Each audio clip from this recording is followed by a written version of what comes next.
Pemirsa, bagi Anda warga Jakarta atau yang beraktivitas di Jakarta hingga malam hari, pernahkah menikmati suasana malam di Taman Kota Jakarta? Kali ini tim Garis Batas menelisik soal kebijakan dibukanya taman di Jakarta selama 24 jam. Apakah harus terus dilanjutkan setelah mencuat dugaan aksi mesum di salah satu taman yang viral di media sosial? Selengkapnya dalam episode Jangan Ada Mesum di Taman Kota Jakarta.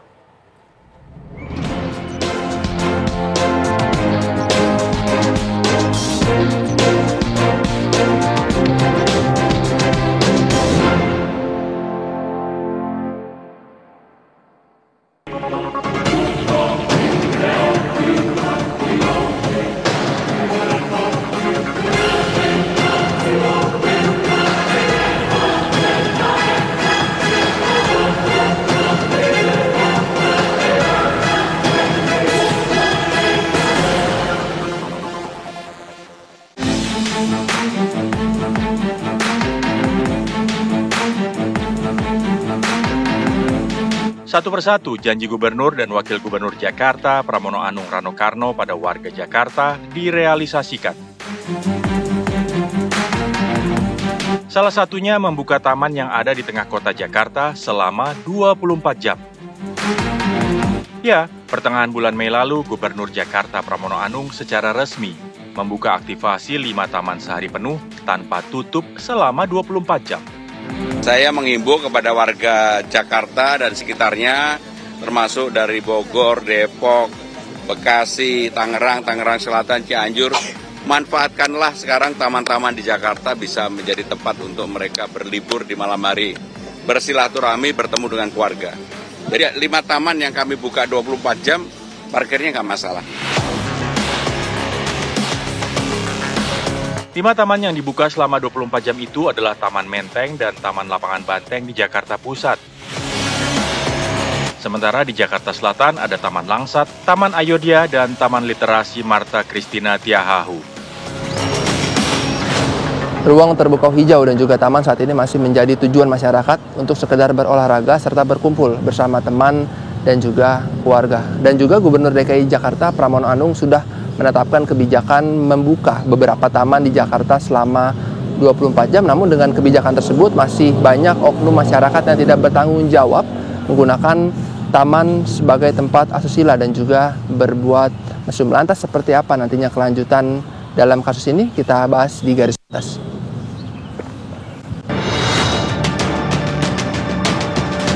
Ya, belum lama ini masyarakat terutama warganet dihebohkan oleh mencuatnya video berisi narasi bahwa Taman Langsat di Jalan Barito, Kebayoran Baru, Jakarta Selatan diduga menjadi tempat aksi mesum sepasang muda-mudi pada malam hari. Sejoli itu disebut melakukan tindakan tak senonoh di sudut taman yang beroperasi 24 jam sejak sebulan lalu itu. Lantas, bagaimana suara masyarakat atas mencuatnya dugaan perbuatan asusila yang viral di media sosial itu? Apa harapan mereka yang selama ini menikmati hadirnya taman di tengah sesaknya kota Jakarta? Saya juga anak muda dan cukup menikmati taman ini dari pagi sampai sore hari. Taman ini memang sangat baik untuk dinikmati. Cuman memang kalau di malam hari itu emang rada gelap dan kurang penerangan. Jadi mungkin banyak oknum-oknum yang juga memanfaatkan hal tersebut.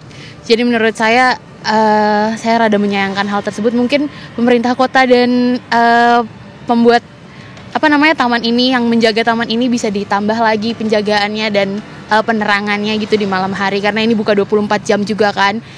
Ya seharusnya sih emang sangat disayangkan ya, seharusnya itu mungkin memang dijamin aja gitu ya. Soalnya kan biasa kan kalau anak-anak muda sekarang kan banyak yang pacaran, banyak yang gimana-gimana gitu ya kan.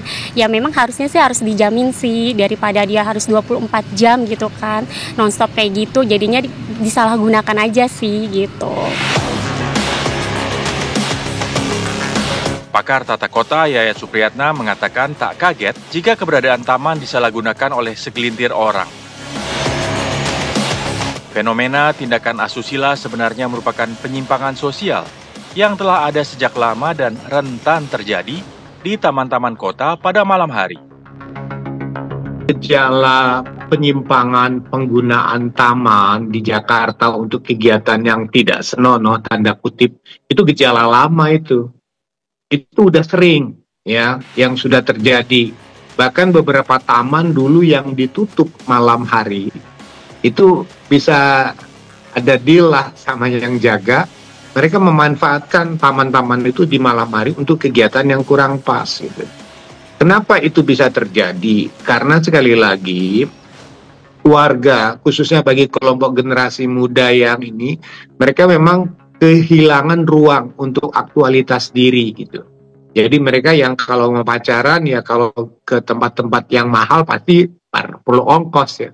Prinsip kan mereka pasti mau yang murah, gratis, gampang gitu kan. Nah, kemudian tamannya juga memang memungkinkan untuk terjadinya aktivitas seperti itu.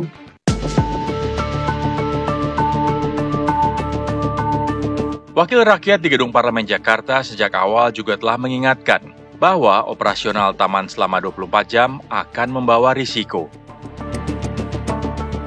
Tak hanya perbuatan mesum atau asusila, tapi juga mengundang berbagai tindak kriminal atau kejahatan. Kita tahu sebelumnya di tahun lalu kan ada taman di mana dekat Cawang itu nggak dibuka 20 jam, itu tertutup. Tapi kemudian dijadikan sarang LGBT gitu waktu itu kan. Jadi resiko untuk membuka taman-taman sampai 24 jam itu besar ya untuk dimasuki hal-hal yang seperti itu. Peristiwa dugaan tindakan mesum di Taman Langsat semestinya menjadi lonceng pengingat bagi Pemprov Jakarta. Haruskah taman-taman kota dibuka selama 24 jam? Kebijakan ini saya kira ya mesti dievaluasi lagi. Kita sarankan tidak dibuka 24 jam, ya. Jadi mungkin sampai jam, oke lah kalau mau sampai jam 11 mungkin kita atau jam 10, sesudah itu nanti buka lagi jam 6 gitu ya, atau jam 7 gitu ya.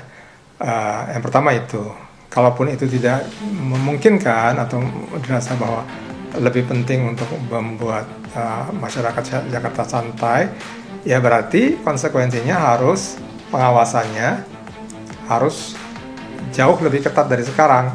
Sehingga ketika Gubernur Pramono membuat suatu keputusan itu, maka dinas-dinas di bawahnya, ya, Satpol PP, kemudian tadi yang masang CCTV, kemudian mungkin camat atau lurah setempat itu harus